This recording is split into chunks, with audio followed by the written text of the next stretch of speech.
Sėkmės.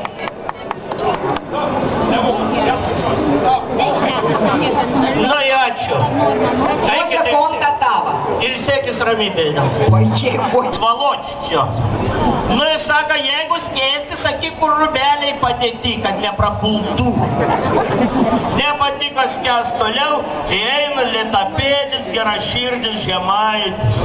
Ir dar pasitiktas reikia, galvakit, ratavokit, pasitiksint, sak, aš skėsti, žinai, skęstų ratavok, a ruską moki, žinai, o kur rusiškai tik trauk greičiau. O plaukt reikėjo mokintis, o ne ruską.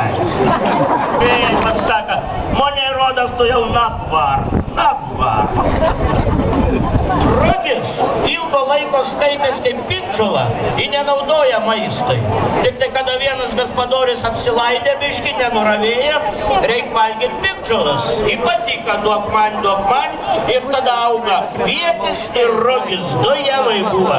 Ir tik 18 amžių jie kaip tai suartėja, a kas jiem ir padėja, jie susikryžmina. Įgavas kvietrugiai. Iš kvietrugė, iš kvietrugė daugiausiai, kaip dzukeliai saka, ruginukės išbėga, to naminukės išbėga. Pašnekėkim taip, kas buvo didžiausias mokslininkas kryžmintojas? Rusų mokslininkas kryžmintojas, kas buvo? Kolūkė ją vardu vadindavas Mičiurins Ivan Sergejičius. Gal žinot, o jei ne iš karto sužinosite, kodėl Mičiurins vaikų neturėjo.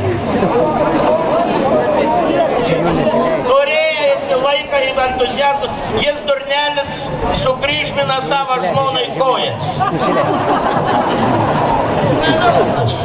Ožka išeina į Maksimą apsipirkt, ožiukus užrakin vietos namuose, saka, nieka neįsilaiskit.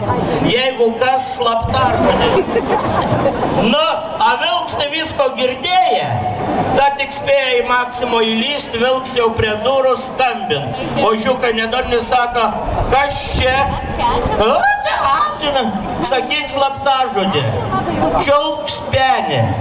Saka, čiulp ką nori, mes akutę turim. Pradėkim nuo vaikystės.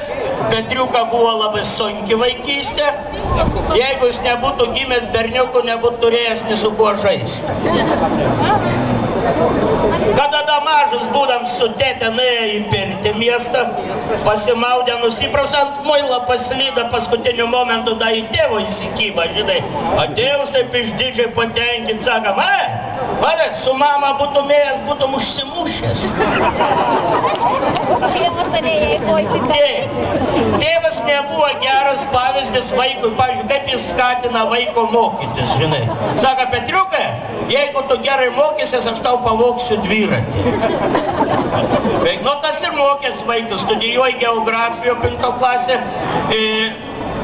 o tėvs po darbą parėjęs, biškį pabimbęs ant stalą medituoja, vaiks tampa už rankovės. Tėte, pasakyk, iš tikrųjų, kad Austrijos sostinė yra